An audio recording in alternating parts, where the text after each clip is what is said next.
le salon des sports sur le plateau de Radio Sport. Ça nous fait voyager, la mer, la montagne, la campagne. J'ai le plaisir de recevoir Jean-Marc Peyex, le maire de Saint-Gervais, président de la communauté de communes. Saint-Gervais, qui ne connaît pas Saint-Gervais ? Tout le monde connaît Saint-Gervais, tout le monde connaît le Mont-Blanc, puisque en fait Saint-Gervais a la garde du Mont-Blanc.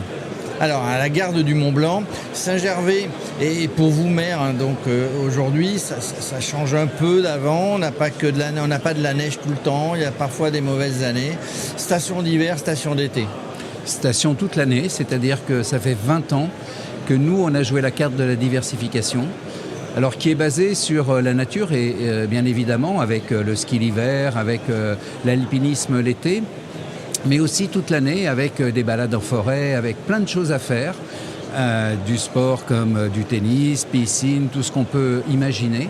Mais c'est surtout le bien-être parce que Saint-Gervais a commencé sa carrière touristique avec le bien-être et les thermes de Saint-Gervais avec une eau qui voyage pendant 6000 ans avant de vous faire du bien à la peau et aux voies respiratoires. Alors c'est ce que j'allais dire, il me semblait qu'on disait avant Saint-Gervais-les-Bains. Mais on le dit toujours. On le dit toujours. Mais bien sûr, mais on dit aussi Saint-Gervais-Mont-Blanc parce que on a effectivement des bains pour le bien-être après avoir fait le Mont-Blanc ou après avoir fait du sport à Saint-Gervais. Alors bon, le problème entre guillemets climatique a fait que vous êtes adapté, mais vous étiez déjà, hein, vous le disiez, vous étiez déjà en place.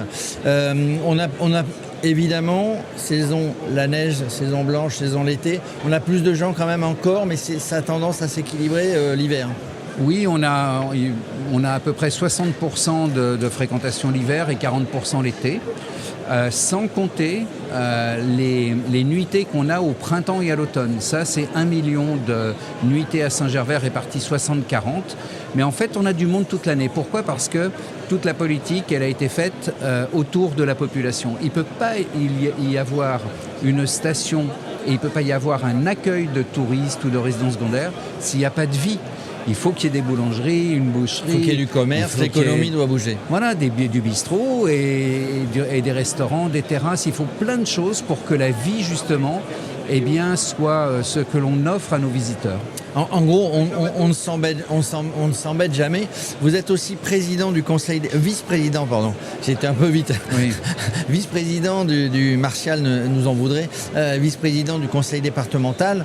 Terre de sport, on a des manches de Coupe du Monde de vélo, on a des étapes du Tour de France, on aura la Coupe du Monde en 2027, Salanches et Saint-Gervais, évidemment, championnat du monde, et c'est le championnat du monde complet, hein, il y aura toutes les épreuves de mémoire en 2027. C'est ça, ce sera la deuxième édition. Et c'est quelque chose qui va être extraordinaire parce que la Haute-Savoie est une terre de vélo sous toutes ses formes, que ce soit le cyclotourisme, que ce soit le VTT. Il y en a pour tout le monde, toutes les générations. Et c'est ça qui est extraordinaire. Et quand on va recevoir les championnats du monde, ce sera la consécration pour ce territoire.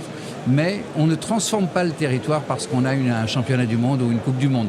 On vit avec et notre territoire, il est adapté à ça. Ce n'est pas artificiel en Haute-Savoie, c'est naturel. C'est naturel. Qui se souvient évidemment tout le monde de cette montée de Salanches avec la victoire de Bernard Hinault en 1980. Oui, c'est ça.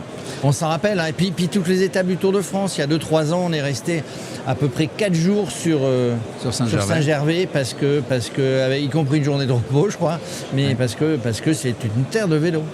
C'est ça, c'est une terre de vélo, c'est une terre de bien-être et je crois que tous nos amis, qu'ils soient cyclistes ou qu'ils soient skieurs l'hiver, parce que ce qui est important, c'est que le ski arrive et que la neige arrive dès demain sur les Alpes, sur le pays du Mont-Blanc et donc fartez vos skis, je crois que c'est le moment. Ça veut dire on ouvre dès qu'il y a de la neige en fait, hein. On n'est pas calé ? Non, nous n'ouvrons pas dès qu'il y a de la neige parce qu'il y a en fait très peu de personnes qui viennent sur les premiers jours de ski.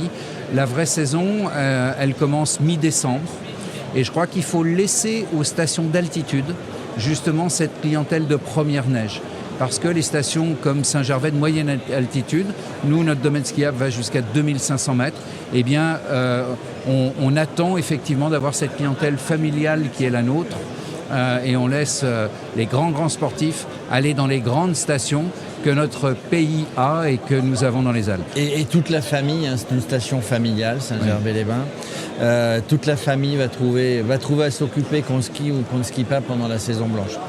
Oui, parce qu'on a développé quelque chose qui est le respect de ce qu'on doit aux anciens, c'est-à-dire la restauration du patrimoine. Et on a un patrimoine à Saint-Gervais, au-delà du patrimoine naturel du Mont Blanc et de la montagne, on a un patrimoine culturel qui est assez extraordinaire. Et on a rénové donc 2 églises, on finit 13 chapelles qui vont être inaugurées le 20 décembre. On a énormément de choses, on a plusieurs musées et c'est ce qui permet aux habitants de bien vivre aussi, parce que c'est d'abord pour eux qu'on a rénové et qu'on a restauré ces bâtiments. Voilà, tout le monde est intégré, les habitants sont contents, les Parisiens, les Lyonnais, les Strasbourgeois, les Marseillais sont contents. En tout cas, merci Monsieur le maire de nous avoir fait rêver sur une ville qu'on ne connaît pas assez. Ça vaut le coup d'y passer, nous on y est passé hein, pendant les Tours de France, pendant les championnats du monde de vélo, on y sera en 2027 évidemment avec Radio Sport. Il n'y avait pas besoin trop de nous faire rêver, hein, on a envie d'y aller, mais en tout cas, sachez mesdames, messieurs, à Saint-Gervais, vous avez tout, hiver, été, printemps, automne, vous allez vous amuser à Saint-Gervais. Merci monsieur le maire, Jean-Marc Peyex. Merci beaucoup et on vient d'être sacré 26e meilleure destination du monde par les Américains. Que demande le peuple si en plus il y a les Américains qui viennent, qui quittent les grandes montagnes là-bas pour venir en France, c'est encore mieux. Merci, à très bientôt. Merci beaucoup.